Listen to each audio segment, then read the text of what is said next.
ఇంతవరకు చూశారు మీరు ట్రైనింగ్ ఏ విధంగా తీసుకోవాలి ఫిజికల్గా గ్రౌండ్ పరంగా మోహన్ సార్ మనకు చెప్పారు. ఇప్పుడు వచ్చేసి మనకి ఇదే అకాడమీలో ధర్మ సార్ ఉన్నారు. సబ్జెక్ట్ పరంగా ఏ సబ్జెక్ట్ ఎట్లా ప్రిపేర్ అవ్వాలి, ఎగ్జామ్ ఎలా అటెండ్ చేయాలి, ఇవన్నీ సార్ మనకి ఎక్స్ప్లెయిన్ చేశారు. సార్ సెల్ఫ్ ఇంట్రడక్షన్ తీసుకుందాం. సార్ హాయ్ సార్, అవర్ ఎలా ఉన్నారు? Hi sir, how do you do? Sir good sir. Sir నా పేరు ధర్మ సార్. నేను ఇక్కడ గత 5 సంవత్సరాల నుండి పనిచేస్తున్నాను. ఆ ఇన్స్టిట్యూట్లో నచ్చిన విషయం ఏమంటే మంచి ఆహ్లాదకరమైనటువంటి వాతావరణంలో మనకు సిటీ కల్చర్ లేకుండా గ్రామీణ విద్యార్థులకి పెద్దపీట వేస్తూ ఇక్కడ ఈ సంస్థను నెలకొల్పడం జరిగింది. ఎందుకంటే మన డైరెక్టర్ గారు కూడా ఒక రైతు బిడ్డ కాబట్టి. సో ఈ విధానాలు నచ్చి నేను ఇక్కడ నాకు గత 16 సంవత్సరాల నుండి డిఫెన్స్ సెక్టార్లో మంచి ఎక్స్పీరియన్స్ ఉంది యాజ్ ఏ లెక్చరర్గా. సో ఇక్కడికి రావడం జరిగింది. నేనే కాల్ చేసి అది కూడా. సో ఇక్కడికి వచ్చిన తర్వాత నాకు అర్థమైన విషయం ఏమంటే ఆర్మీకి వచ్చే పిల్లలు నా ఎక్స్పీరియన్స్లో నాకు తెలిసిన విషయం ఏమంటే చాలా విద్యకు సంబంధించి శారీరక దారుఢ్యంలో బాగా స్ట్రాంగ్గా ఉంటారు, కానీ విద్యకు సంబంధించి చాలా వీక్గా ఉంటారు. సో వీళ్ళకి ఎలా చెప్పాలంటే మనం ఎంత ఎక్స్పర్ట్ అయినప్పటికీ వాళ్ళ స్థాయికి దిగజారి మనం చెప్పాల్సి ఉంటుంది. చాలా చిన్న చిన్న విషయాలు కూడా చాలా ఇబ్బంది పడుతూ ఉంటారు పిల్లలు. సో వాళ్ళకి ఫోకస్ చేస్తూ అలాంటి విద్యార్థుల మీద మనం చెప్పుకోవాలంటే చాలా బ్యాక్ డ్రాప్స్లో ఉంటారు. అలాంటి వాళ్ళని మనం ప్యారలల్గా ఇంక్రీజ్ చేసుకుంటూ వాళ్ళ స్టామినాని either it is education or ground improve చేసుకుంటూ వాళ్ళని జాబ్ కొట్టడానికి రెడీ చేసుకోవాల్సిన అవసరం చాలా ఉంటుంది. దానికి తగ్గట్టే మనం ఇక్కడ కోచింగ్ ఇస్తున్నాం. ఇక్కడ షెడ్యూల్కి సంబంధించి మనకు 6 months ఉంటుంది లేదా 9 months ఉంటుంది. గ్రౌండ్తో ప్యారలల్గా ఎడ్యుకేషన్ కూడా ఉంటుంది. దీనికి సంబంధించి మనకి ఆర్మీకి జీడీ కావచ్చు, నేవీలో ఎస్ఎస్ఆర్ కానీ, ఏఏ కానీ, ఎంఆర్ కానీ, కోస్ట్ గార్డ్ కానీ, ఎయిర్ ఫోర్స్లో ఎక్స్ కానీ, వై కానీ, వీటన్నిటికీ సంబంధించి ఎడ్యుకేషన్ చాలా ముఖ్యం. వాటిల్లో పెద్ద ముఖ్య భూమిక పోషించేది వచ్చిందో యాప్టిట్యూడ్, అంటే అర్థమెటిక్ అంటాం. అంటే అట్లా అది మ్యాథ్స్ కాదు, అలా అని చెప్పి నాన్ మ్యాథ్స్ కాదు. దానికి ఎగ్జాక్ట్గా చాలా షార్ట్ కట్స్ చాలా అవసరం. ఆ షార్ట్ కట్స్ని ఎవడైతే ఇన్ టైంలో చేయగలుగుతాడో వాడే ఫైనల్ విన్నర్ అవుతాడు. సార్ ఈ ట్రైన్ ఎగ్జామ్ ప్రిపరేషన్లో ఎలాంటి సబ్జెక్ట్స్ ఉంటాయి అవన్నీ ఒకసారి డీటెయిల్గా చెప్తారా? ఖచ్చితంగా అండి, గ్రామీణ విద్యార్థుల కోసం ఖచ్చితంగా చెప్తాను. ముఖ్యంగా మనం స్కూల్ లెవెల్లో 10th వరకు చదువుకుంటాం. మనం కాంపిటేటివ్ ఎగ్జామ్ పాయింట్ ఆఫ్ వ్యూలో 10th వరకే క్వాలిఫికేషన్ పెట్టారు, బాగుంది.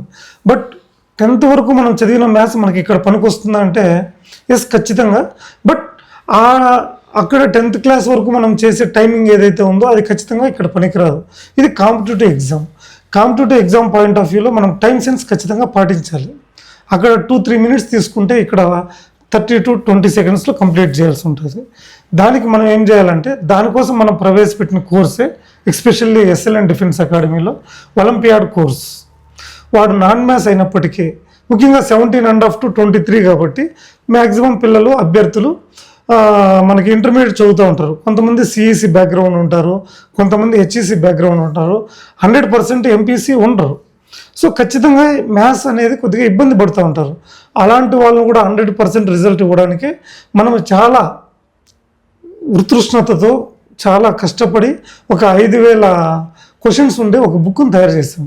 సో వితిన్ సెకండ్స్లో వాడు ఆన్సర్ చేయొచ్చు. ఐదర్ ఇట్ ఈజ్ ఎంపీసీ కావచ్చు, he's from MPC, either CEC or HEC. So దానికి సంబంధించినటువంటి కోచింగ్ ఇక్కడ ఇవ్వబడుతుంది. సో ఎటువంటి అభ్యర్థి అయినా వాడు ఏ బ్యాక్గ్రౌండ్ అయినా ఖచ్చితంగా డ్రెస్ చేసుకోవాలనుకుంటే 100% అతనికి న్యాయం జరుగుతుంది. సో ఎలాంటి సార్ సబ్జెక్ట్స్ దీంట్లో ఉంటాయి? సబ్జెక్ట్ గురించి మనం ఎత్తుకుంటే మనకి యాప్టిట్యూడ్ ఉంటుంది, తర్వాత ఫిజిక్స్ ఉంటుంది, కెమిస్ట్రీ ఉంటుంది, బయాలజీ ఉంటుంది, జీకే ఉంటుందండి. నేను ఒకటే ఇక్కడ ఆర్మీ జీడీకి సంబంధించి చెప్తున్నాను. ఆర్మీలో మళ్ళీ చాలా వింగ్స్ ఉంటాయి, లైక్ టెక్నికల్, క్లర్క్, ట్రేడ్స్ అని, 8th class trade, 10th class trade అని ఉంటుంది. ఓవరాల్గా ఏ ఆర్మీ జాబే కాదు, ఏ కాంపిటేటివ్ ఎగ్జామ్లో అయినా మనము సక్సెస్ కావాలంటే యాప్టిట్యూడ్ అనేది కీలక పాత్ర పోషిస్తుంది. సో అలాంటి యాప్టిట్యూడ్ని చాలా సరళంగా, చాలా అక్యురసీగా చెప్పగలిగే. సార్ ఇప్పుడు ఇన్ని సబ్జెక్ట్స్ చెప్పారు సార్, ఎగ్జామ్ ఓరియంటేషన్ ప్రిపరేషన్ ఏ విధంగా ఉంటుంది స్టూడెంట్స్కి? సో అభ్యర్థికి గ్రౌండ్తో పాటు ఎగ్జామ్ కూడా చాలా కీలకమైన విషయము. సో గ్రౌండ్ అయిపోతానే అభ్యర్థి టిఫిన్ ఏదైతే ఉందో చూసుకునేసి మనకు అందుబాటులో ఉంటాడు. మనకి 8:30 నుండి క్లాసెస్ స్టార్ట్ అవుతాయి. 8:30 to 11 వరకు ఉంటాయండి. ఓకే. సో ఫిజికల్గా అపీరెన్స్ ఉండి లెక్చరర్ వచ్చి మనకి 9 వరకు ఉంటాడు. 9 to 11 వరకు స్టడీ అవర్స్ ఉంటాయి. ఈ స్టడీ అవర్లో మనకు గ్రాండ్ టెస్ట్ అనేది కండక్ట్ చేస్తాము. దాని పేరు ఒలింపియాడ్ ప్రోగ్రామ్ అని మనం పెట్టుకున్నాము. ఒలింపియాడ్ ప్రోగ్రామ్ ఏదైతే ఉందో దాంట్లో ఎగ్జామ్ రాస్తారు. 9 to 10 వరకు ఎగ్జామ్ ఉంటుంది. 10 to 11 వరకు ఎక్స్ప్లెనేషన్ ఉంటుంది. ఆ కన్సర్న్ లెక్చరర్ ఉంటారు. వాళ్ళు వచ్చి ఫిజిక్స్ అయితే ఫిజిక్స్ సార్ ఉంటాడు, అర్థమెటిక్ అయితే అర్థమెటిక్ సార్ ఉంటాడు, కెమిస్ట్రీ అయితే కెమిస్ట్రీ సార్ ఉంటాడు. ఈ విధంగా సబ్జెక్టుకు సంబంధించి ఎక్స్పర్ట్స్ వస్తారు. సబ్జెక్ట్కి సంబంధించి ఎక్స్ప్లెయిన్ చేసేసి వాళ్ళు నిష్క్రమిస్తారు. మళ్ళీ ఇక్కడ మనకు హాస్టల్కి సంబంధించి పిల్లలు అందరూ ఉంటారు. సో వాళ్ళకి సంబంధించిన ట్యూటర్స్ మొత్తం చూసుకుంటూ ఉంటారు. ఇది ఇక్కడ జరిగే డైలీ యాక్టివిటీస్ అండి. సార్ స్టూడెంట్ ఏ విధంగా ఎగ్జామ్ ప్రిపరేషన్ అయితే షెడ్యూల్ ఏ విధంగా ఉంటే బాగుంటుంది? కరెక్ట్, మంచి క్వశ్చన్ అడిగారు. ముఖ్యంగా ఆర్మీకి వచ్చే అభ్యర్థులే కాదు, డిఫెన్స్ సెక్టర్కి వచ్చే అభ్యర్థులకి ఎడ్యుకేషన్ పాయింట్ ఆఫ్ వ్యూ కొద్దిగా డల్గా ఉంటారు. శారీరక దారుఢ్యం బాగుంటుంది. ఇలాంటి వాళ్ళని మనము మంచి ప్రోత్సాహం ఇచ్చి వాళ్ళని ఎగ్జామ్ పాయింట్ ఆఫ్ వ్యూలో రెడీ చేయాలంటే గ్రౌండ్తో పాటు ఎగ్జామ్ కూడా పెద్దపీట వేయాల్సి ఉంటుంది. ఎగ్జామ్కి కూడా పెద్దపీట వేయాలి. దానికి సంబంధించి ఫర్ ఎగ్జాంపుల్ మనము అర్థమెటిక్ సంబంధించి ఈ పొద్దు శాతాలు పర్సంటేజెస్ అనే టాపిక్ చెప్పుకున్నాం అనుకోండి. దాని మీద ఇమీడియట్గా ఆ రోజు ఆ కన్సర్న్ లెక్చరర్ ఎవరైతే ఉన్నారో ఇమీడియట్గా 100 క్వశ్చన్లు తయారు చేస్తాడు. ఆ 100 క్వశ్చన్లని 4 రోజుల్లో 4 భాగాలుగా ఎగ్జామ్ పెడతాం అన్నమాట. అంటే అభ్యర్థి ఏ విధంగా క్లాస్ వింటున్నాడు, అభ్యర్థి ఏ విధంగా దాన్ని రిసీవ్ చేసుకుంటున్నాడు, దాన్ని ఏ విధంగా ఎక్స్పోజ్ చేయగలుగుతున్నాడు అనేది మాకు ఇమీడియట్గా అర్థమవుతుంది. ఆ ఎగ్జామ్లో వచ్చిన స్కోరింగ్ను బట్టి అభ్యర్థి రెస్పాండ్ని బట్టి మనము నెక్స్ట్ స్టెప్ తీసుకుంటాం. అంటే ప్రతి విద్యార్థి మీద వ్యక్తిగత ఫోకస్ అనేది ఉంటుంది. Number 2, for example chemistry physics ఉంది. ఫర్ ఎగ్జాంపుల్ కాంతి లైట్ అనే చాప్టర్ చెప్పుకున్నాం. సైంటిఫిక్ టర్మినాలజీ అర్థం కాలేదు, అతన్ని రియల్ టైం ఎగ్జాంపుల్స్తో ముందరకు తీసుకెళ్తాం. ఓకే. ఈ విధమైనటువంటి కోచింగ్ అభ్యర్థికి దగ్గరగా నిజ జీవితానికి సంబంధించినటువంటి ఉదాహరణలు ఇస్తూ అభ్యర్థిని ముందుకు నడిపిస్తాం అన్నమాట.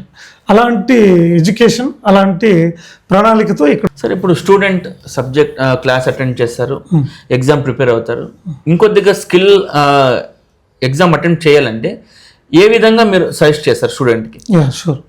అక్యురసీ పాయింట్ ఆఫ్ వ్యూ విద్యార్థి చదవడమే కాదు, చదివిన దాన్ని ఎగ్జామ్లో ప్రతిబింబించాలంటే సాధన చాలా ముఖ్యం. దాన్ని మేము గుర్తించాము. చేస్తున్నామంటే విద్యార్థి ఎప్పుడైతే కోచింగ్ కంప్లీట్ చేసుకుంటాడో తర్వాత సాధన కంప్లీట్ చేస్తాడో, ప్రాక్టీస్, దాన్ని మనం సానబెట్టడానికి ప్రతిరోజు 4 నుండి 5 గ్రాండ్ టెస్టులు ప్లాన్ చేసుకుంటున్నాం సార్. దాన్ని ఒలింపియాడ్ ప్రోగ్రామ్ అంటున్నాము. ప్రతిరోజు 4 ఎగ్జామ్స్ ఉంటాయి. అది కూడా not only unit tests like maths, GK, physics, chemistry.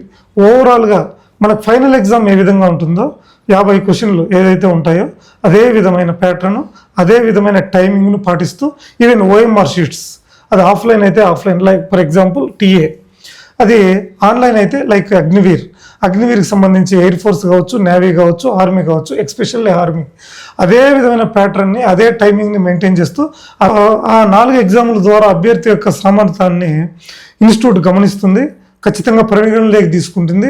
అలాంటి వెనుకబడిన విద్యార్థుల్ని గ్రూపులుగా విభజించి వాళ్ళకి ప్రత్యేక శిక్షణ ఇస్తాం. లైక్ ట్యూటర్స్ కావచ్చు, లేదంటే ఎక్స్పర్ట్స్ ఎవరైతే ఉన్నారో వాళ్ళని ఎక్కువ గంటలని వాళ్ళకి కేటాయించి వాళ్ళతో ఎక్కువ సమయాన్ని గడుపుతూ ప్రతి ఒక్కరిని విజయపథం వైపు నడిపిస్తూ 100% రిజల్ట్స్ సాధించడం. అభ్యర్థులు ఎవరైతే ఉన్నారో నేను పదే చెప్తున్నాను, దయచేసి మనం చదివిన విద్యకి మంచి గుర్తింపు, సమాజంలో గౌరవము ఇలాంటివి కావాలంటే యూనిఫామ్ సర్వీసెస్, ఆ యూనిఫామ్ సర్వీసెస్లో కూడా ఎస్పెషల్లీ మనకి సంబంధించినటువంటి డిఫెన్స్. సో డిఫెన్స్కి సంబంధించి తొందరగా ఉద్యోగం వచ్చే ఏకైక వేదిక ఆర్మీ. సో దయచేసి విద్యార్థులు తల్లిదండ్రుల గౌరవాన్ని, దేశం యొక్క భవిష్యత్తుని దృష్టిలో పెట్టుకుని అందరూ రాండి. ఖచ్చితంగా మన డైరెక్టర్ గారు అయినటువంటి మోహన్ గారు న్యాయం చేస్తారు. ఆ న్యాయం చేయడానికి కావాల్సినటువంటి అన్ని ప్రణాళికలు సిద్ధం చేసుకుని ఉన్నాము. 4 సంవత్సరాలు దిగ్విజయంగా ముందరికి వెళ్ళాము. 5వ సంవత్సరం విజయ కేతనం ఎగరవేయడానికి సిద్ధంగా ఉన్నాము. మీరు కూడా పాలు పంచుకుంటారని ఆశిస్తూ మీరు కూడా సమిధులు అవుతారని ఆశిస్తూ అందరికీ స్వాగతం, సుస్వాగతం. సార్, ఇప్పుడు ఏ విధంగా ప్రిపేర్ అవ్వాలి, క్లాసెస్ ఎట్లుంటాయి, కోచింగ్ ఎలా ఉంటుందని చెప్పారు. ఇప్పుడు ఎగ్జామ్ అటెంప్ట్ ఏ విధంగా చేస్తే బెస్ట్ స్కోర్ రావడానికి ఛాన్సెస్ ఉంటుంది? అవును సార్. ఇప్పుడు బేసిక్గా మ్యాథ్స్ అనేది అందరూ ఎక్స్ అనుకోను, ఇంకోటి అనుకోను చేయగలుగుతారు. బట్ ఇక్కడ టైం మేనేజ్మెంట్ అనేది చాలా కీలక పాత్ర పోషిస్తుంది. ఫర్ ఎగ్జాంపుల్ ఆర్మీ జీడీకి సంబంధించి మనకు 1 అవర్ ఇస్తారనమాట. 1 అవర్లో 50 క్వశ్చన్లకి మనం ఆన్సర్ చేయాలి.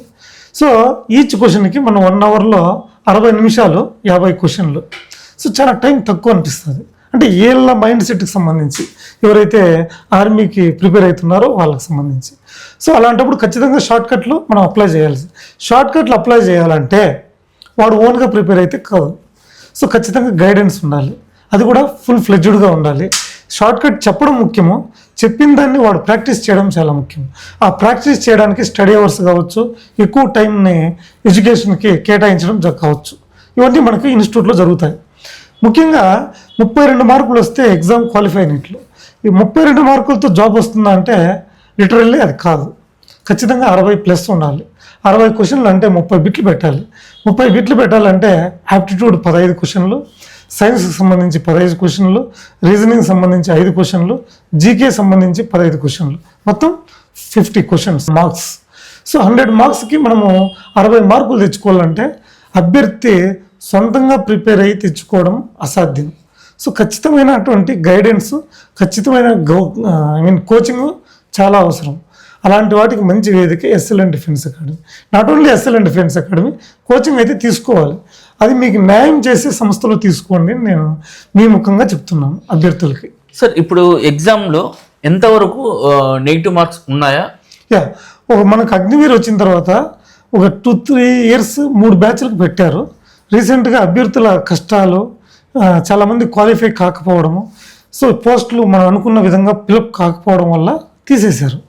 అయితే మనకు నెగిటివ్ మార్క్స్ తీసేశారు కదా అని చెప్పి అభ్యర్థితో సంకలు గుద్దుకోవడం ఇది కరెక్ట్ కాదు.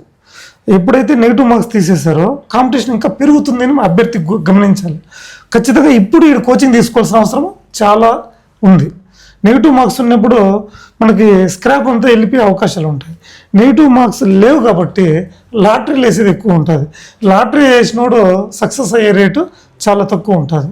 దాన్ని మ్యాథ్స్ ప్రకారం చెప్పాలంటే ప్రాబబిలిటీ చాలా తక్కువ ఉంటుంది. సో దాన్ని గమనించి అభ్యర్థి ఎవడైతే యూనిఫామ్లోకి వెళ్ళాలి, యూనిఫామ్ సర్వీసెస్లో సర్వీస్ చేయాలనుకుంటున్నాడో మంచి రైట్ డెసిషన్ తీసుకోండి. దానికి ముఖ్య వేదిక నేనైతే గర్వంగా చెప్పగలను. గత 5 సంవత్సరాల నుండి ఇక్కడ పనిచేస్తున్నాను కాబట్టి ఎస్ఎల్ఎన్ అయితే రైతు కుటుంబ నేపథ్యం నుండి వచ్చిన వ్యక్తి అతను యూనిఫామ్ సర్వీసెస్లో ఉన్నాడు. నేను కూడా గత 16 సంవత్సరాల నుండి ఈ సర్వీస్లో ఉన్నాను. సో దయచేసి రాండి, ఖచ్చితంగా మీ ఆశల్ని, కళల్ని నెరవేర్చుకోండి. ఫైనల్గా 10th క్లాస్ అయిపోయిన వాళ్ళకి మీరు సజెషన్ ఏమి ఇస్తారు? ఫ్రెండ్స్, ఒకటి, ఇప్పుడు మనము ఇంటర్, డిగ్రీ, బీటెక్ ఏదైతే అది మీ కుటుంబ సామర్థ్యము, మీ పరిస్థితులను బట్టి మీరు చదువుతూ ఉంటారు. యాజ్ ఏ లెక్చరర్గా, యాజ్ ఏ సీనియర్ ఎల్డర్గా చెప్తున్నాను, ఇప్పుడు ఇంటర్ చదివినోనికి ఎవరికి 15,000, 20,000 కూడా ఇవ్వట్లేదు. ఈవెన్ బీటెక్ చేసిన వాళ్ళు కూడా సాఫ్ట్వేర్లో ఈవెన్ కాల్ లెటర్ వస్తే చాలా అని ఉన్నారు. ఇలాంటి సిచ్యువేషన్లో గౌరవంతో పాటు ఊర్లో గుర్తింపు, సమాజంలో గుర్తింపు, మన కాళ్ళ మీద మనం నిలబడుకుంటూ తక్కువ క్వాలిఫికేషన్తో గట్టిగా 10 మందికి మార్గదర్శకంగా ఉండాలనుకుంటే ఏకైక వేదిక డిఫెన్స్ సెక్టర్. దాంట్లో కూడా తొందరగా జాబ్ వచ్చేది ఆర్మీ.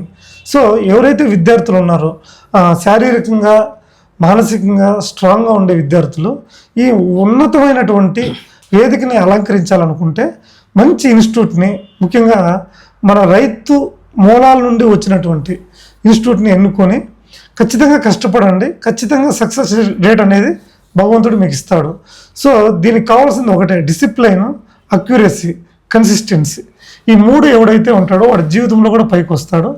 వీటన్నిటికీ మనము జాబు ఏదైనా చేయొచ్చు సార్, శాలరీ ఎక్కడైనా సంపాదించుకోవచ్చు, కానీ శాలరీతో పాటు గౌరవంతో పాటు ఒక ఉన్నత స్థితిలో ఉండాలనుకుంటే డిఫెన్స్ సెక్టర్ అని నేను గర్వంగా చెప్పగలుగుతాను. అలాంటి అవకాశం ఉన్నప్పుడు విద్యార్థులు 17.5 సంవత్సరం నుండి 23 సంవత్సరాలు ఎవరైతే కంప్లీట్ చేసుకున్నారో వాళ్ళు మీ దగ్గరలో, ముఖ్యంగా గ్రామీణ ప్రాంత యువతకి పెద్దపీట వేసే లైక్ మన ఇన్స్టిట్యూట్ SLN డిఫెన్స్ అకాడమీ అలాంటి దాంట్లో చేరి మీ కళల్ని సాకారం చేసుకొని దేశానికి, మీ కుటుంబానికి, మీ ఊరికి మంచి పేరు తెస్తారని ఆశిస్తున్నాను.